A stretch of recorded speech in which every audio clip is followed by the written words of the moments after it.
"I don't want us to have to fly 9,500 miles from home to go to war." Trump spoke out against Taiwan, declaring independence. Commenting on Beijing's statement that relations between China and the U.S.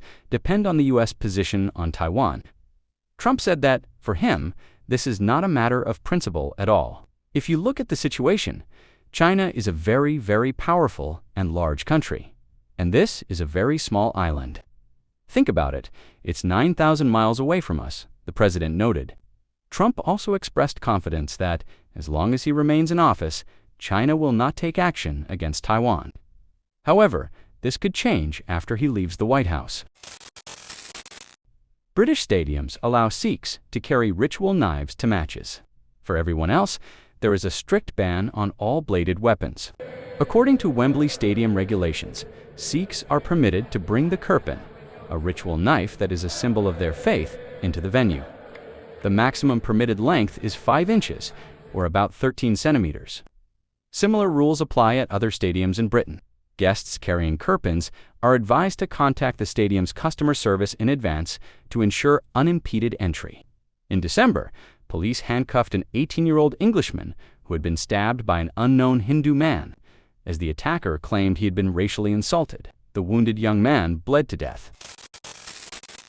One of the leaders of the patriotic movement that hangs national flags across the country was arrested at a Tommy Robinson protest in London. Police stated that the arrest was related to a hit-and-run incident. Ryan Bridge and another activist from the Raise the Colors movement were arrested at a Tommy Robinson protest. Earlier, media reports indicated that Bridge and his associates were suspected of getting into a scuffle with political opponents during one of their flag-hanging events. It is alleged that, as a result of the altercation, one of the participants was struck by a car belonging to members of the organization.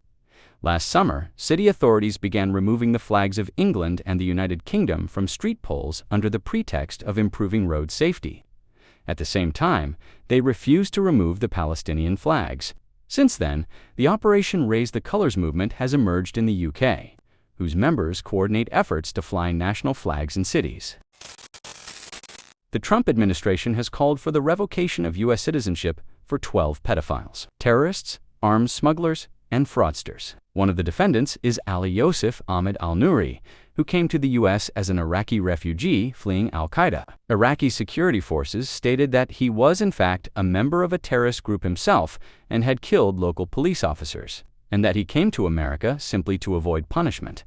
A migrant from Morocco, Khalid Outsani, made the list. He received his passport in 2006.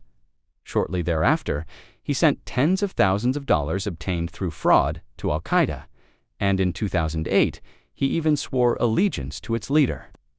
A similar story was uncovered regarding Salah Osman Ahmed from Somalia. He received citizenship in 2007 and later joined the terrorist group Al-Shabaab. He pleaded guilty to providing material support to terrorists. The Trump administration is also seeking to revoke the citizenship of several pedophiles. Oscar Alberto Pelez, a priest from Colombia, admitted to sexually abusing children in California. Abdallah Osman Sheikh, a Kenyan who served in the U.S. Army, stored child pornography on his phone. Several people are set to be stripped of their citizenship for document fraud. For example, Uzbek national Abdivosit Razakov was caught entering into 3 sham marriages with different American women in order to obtain citizenship and benefits. The U.S. is preparing to abduct former Cuban leader Raúl Castro. A source within the U.S. President's administration told the New York Times about this. The plan is to charge 94-year-old Raúl in connection with the Cuban government's downing of 2 planes belonging to a humanitarian organization in 1996.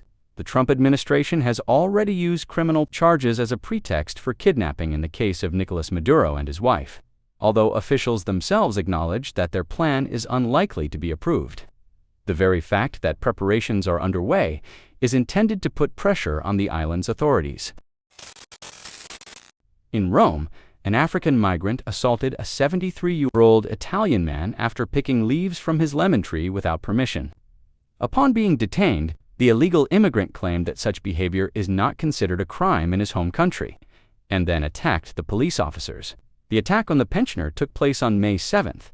The garden owner asked the black man to leave, after which he began beating him and caused fractures to his facial bones. The victim reported the incident to the police. A few days later, the black man returned to the garden where he had already committed the crime. The Italian man, who had previously been the victim of an attack by the visitor, immediately called the police.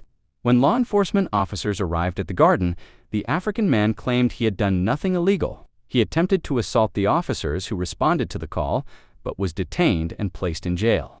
Before coming to power, Italian Prime Minister Giorgia Meloni called for sinking ships carrying arriving migrant criminals. Now, her government is issuing visas to people from the Third World. A defendant in a multi-million-dollar fraud case involving the Somali diaspora has claimed that Congresswoman Ilhan Omar knew about the embezzlement. Omar had previously introduced legislation that enabled the scheme. Amy Bach, founder of the nonprofit Feeding Our Future, was convicted last year of corruption and fraud for colluding with restaurant owners to embezzle hundreds of millions of dollars allocated from the child nutrition budget. This week, she gave an interview to the Post via video link from Sherborne County Jail, where she is awaiting sentencing.